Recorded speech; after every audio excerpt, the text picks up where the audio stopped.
Okay, I welded this bracket together.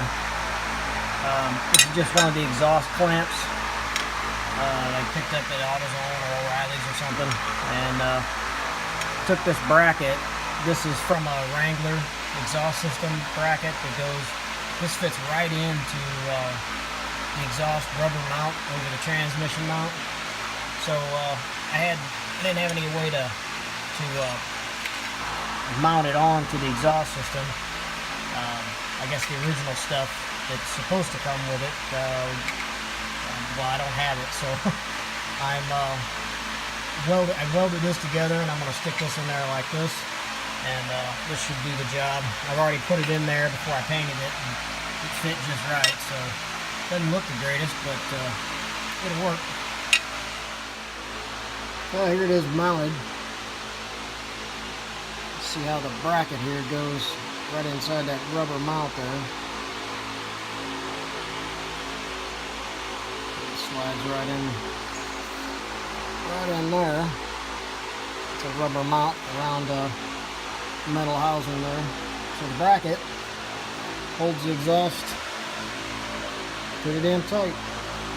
That's what I needed. Now I got one coming for the rear. It'll mount right in that area there. I can't focus on it. Anyway, it'll mount back in there. So yep, one step closer. And the very last thing I'm going to do today, the tailpipe bracket.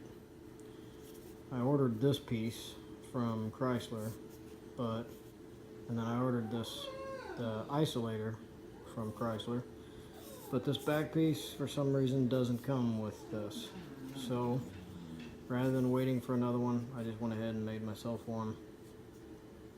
I pretty much made it the way it would have came, but it's done, and I'll get some self-tappers and tap that into the frame and get that tailpipe on. Well, get the tailpipe hung solid, and the exhaust will finally be done. Okay, I'm replacing my battery cables, or not the cables, but the clamps themselves.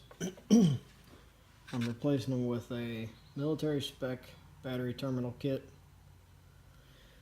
And basically what it's going to do is go from this crappy thing here that I'll use my torch to melt this off like this. Kind of shatters when it gets too hot. Melt that off.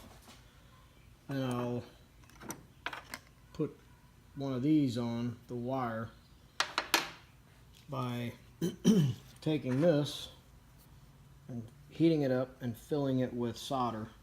And when I fill it with solder, I'll take this the wires and shove them inside this.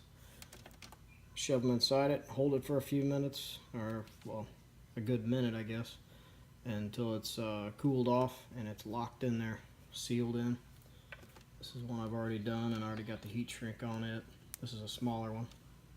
And they'll both go, since they're both negative, they'll both go on one of these clamps just like this, and then this will attach to the battery.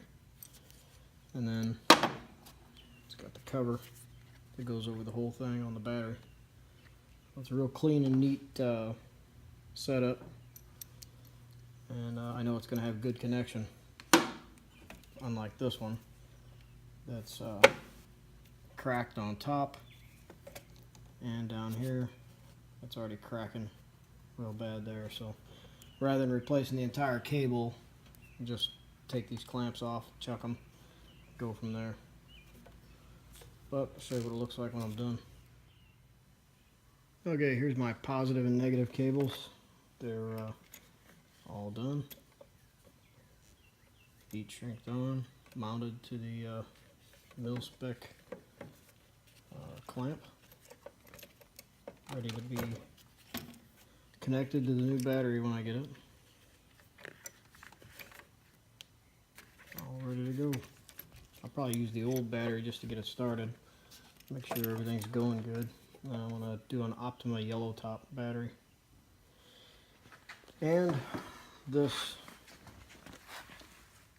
all this lead here I'll throw that in with my lead smelter and make a couple bullets out of it. Make a few bullets out of it anyway.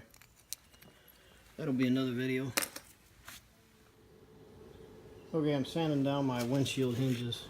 This is what came off the Jeep originally. This is what they're both going to look like. This is the driver's side here. It's all cleaned up. Just hitting them with 180 grit on a DA sander.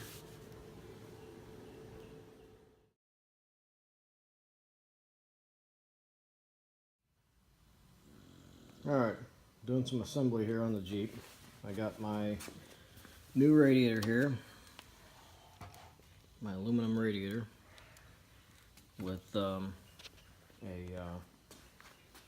derail performance electric fan here, and my cold air induction kit. They kind of all bracket all together, so I was planning on putting the radiator in, but I guess I better put all this in at all one time. So I got these struts in. Everything's all tightened up again. So getting ready to stick this in here and move on along. Try and get everything under the hood done today. If I can get everything done under the hood today, the quicker I can start on body work. Okay, this is what the fan's going to look like anyway. I got it partially mounted in there, and this air channel or air box, so to speak, I have to mount that in here, and it'll go next to the radiator. Well, it'll mount onto the radiator there, but a lot of the stock stuff's not going to work anymore.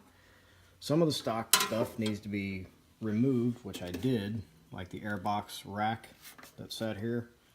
Well, I got rid of that, and then I guess I missed on the instructions on this. For this cold air induction kit, that it used that tray that sat on to support this, because this is going to mount right on the radiator here, and it's going to sit on that piece. So I got to put some bolts in there. I'm not going to pop rivet it on there like Chrysler did, so I'm going to mount that back on there now, I guess. Alright, I got the airbox bracket there mounted back on. That's why you never throw anything away when you're tearing something down. Always keep your extra parts, you never know. So, I put this, they're calling it an airbox. Heat shield, I mean, they're calling it a heat shield. Put the heat shield over here. It's all lined up again.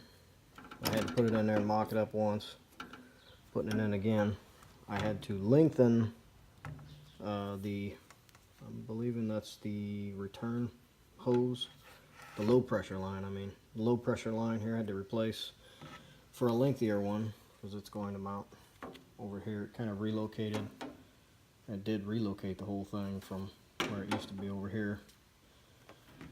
And a lot of extra parts in this kit that I'm not using because, well, I don't have a fan shroud anymore since I went with the electric fan. So let's get it all together and see how it looks. Alright, got the air box on, or well, the cold air induction system on. It's completely hooked up. Went ahead and put the radiator hoses, upper and lower, on. These brackets here, they're still kind of drying. They're not all the way dry. They go right here. They kind of connect this and tighten it up a little bit. Connect the radiator, that is, tighten it up a little bit. This here, there was supposed to be a wire tie put on there. I didn't think that looked that great. This don't look the greatest, but it looks better than a wire tie. And that's it. The radiator's in, mounted in, but it's not wired in yet. So I'll start on that wiring later on. But for right now, just trying to get everything bolted together. The only thing under the hood now that needs to be done, other than fluids, is wiring for the fan battery, and I got to figure out something to do with the washer fluid, because this bracket won't fit on there now. So I got to kind of wiggle that around and figure out how I'm going to relocate it, and then I got to put the coolant reservoir in there. But under the hood's just about ready to go.